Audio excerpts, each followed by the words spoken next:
Welcome to the studio. The Bambu Lab H2D is without question one of the most advanced 3D printers ever made.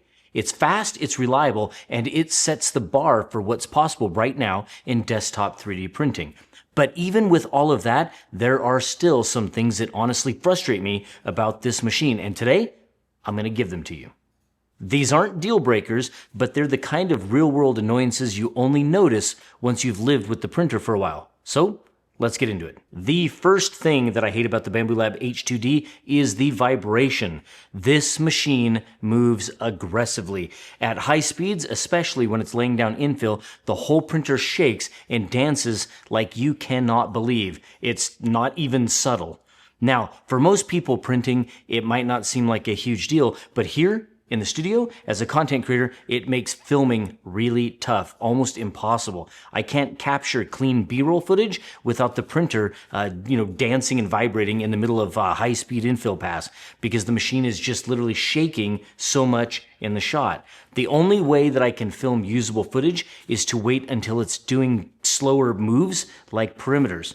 Now, that constant motion doesn't affect the print quality at all. It's just part of how the H2D achieves its speed, but still, it's something that I dislike. And that leads me directly into the second thing that I hate, which is these rubber feet. They're actually part of the reason that the printer shakes the way that it does. These little silicone or rubber feet tear away way too easily, even though they're doing exactly what they are intended to do to reduce the amount of vibrations being passed from the printer to the surface it's sitting on. The first time one failed on me, I was just trying to rotate the printer on the bench. I slid it gently and one of the feet ripped right off. I had to dig around for a washer and try to find a screw to secure it back in place, and even then, no matter how big the washer was or how tight I got it, the foot kept pulling loose again.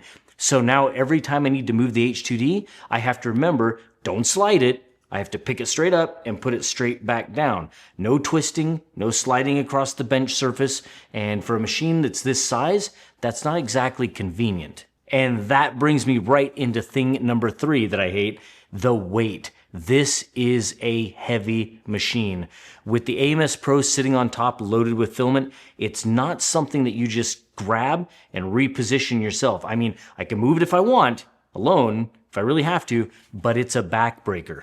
Most of the time, if I need to move it, I call my son and he comes into the studio so we can lift it together. That's really the only safe way to do it. And when you combine the fragile feet with how heavy it is, moving the H2D around is almost always a hassle. It's not a one-person printer when it comes to repositioning.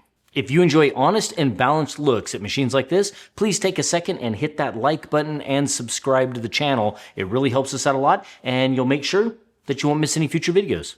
Next up, TPU. Now to be clear, the H2D can print TPU masterfully. It handles flexible filaments better than most machines I've used, but here's the catch. You can't just run softer TPUs through the AMS like you would with PLA or PETG.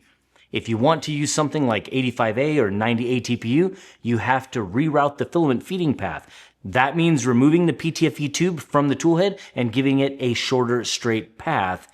The easiest way I've found is to put a rolling spool holder right on top of the glass of the printer and then feed the TPU through the dedicated TPU pass-through on the back that Bambu actually designed for this exact use.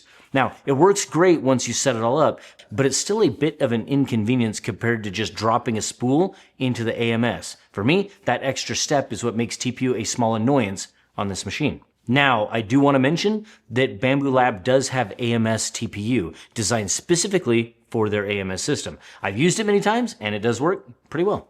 Now, before I jump into the fifth and final thing that I hate about the Bambu Lab H2D, it wouldn't be fair to just sit here and be completely negative, because there are a few things that I absolutely love about this machine as well. And they're also the reasons it sits at the very top of my recommendation list right now. First off, the dual nozzle design. I love dual nozzle machines and I've had a lot of them.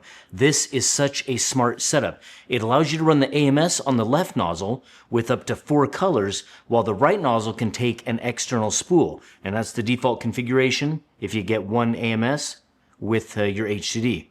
And what that does is reduce the purge waste dramatically. The printer doesn't have to purge every single time it changes materials. It only has to prime.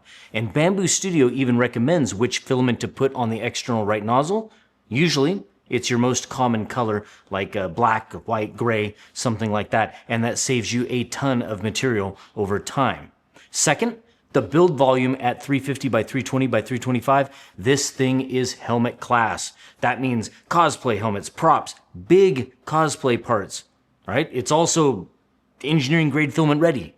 You can do all sorts of fun and interesting projects in one piece without breaking them into smaller chunks. It's just a big, capable platform.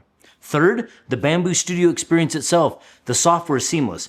Being able to paint models, set up multicolored prints, and send them straight to the machine without fuss, it really does feel next generation. And the H2D also has a huge ecosystem of upgrades, a cutter, a laser, and more in the works. It's a platform that you can grow into. And lastly, a small but thoughtful detail, PLA printing. On older machines, you've had to always prop the door open to keep PLA from softening in the toolhead. The H2D solves that with an automatic vent right on the top front that pops open whenever it needs to regulate chamber temperature. It's those little details that push this machine over the edge.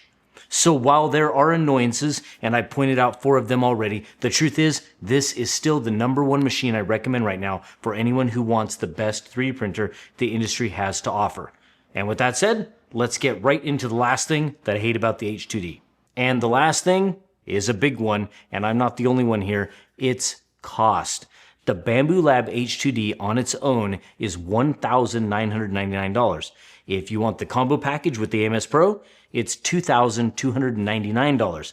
That's a serious price tag that puts this printer in a different class. Now, I do believe you get what you pay for here. This is the most advanced 3D printer on the market right now, and you're buying speed, reliability, and features that are unmatched. But still, $2,000 is $2,000. For many people, that's a huge investment, and I think it's fair to say I hate the price, while I also understand why it costs what it does. So, those are the 5 things that I hate about the Bambu Lab H2D: the vibration, the fragile feet, the heavy weight, the TPU setup, and the price. Now, none of them make me regret having it here in the studio, and even with those 5 annoyances right now, it's still the #1 go-to machine in the studio. Now, if you happen to have a Bambu Lab H2D, am I right or am I wrong? And I don't know, what things have you found that annoy you? Put those in the comments. I'll read them. Thanks for watching. I hope you enjoyed it. A huge thank you to our YouTube members and our Patreon supporters who make this possible. I couldn't do it without you, and I will see you in the next one. Oh, and YouTube wants you to watch this video over here, so go do it. Go check it out.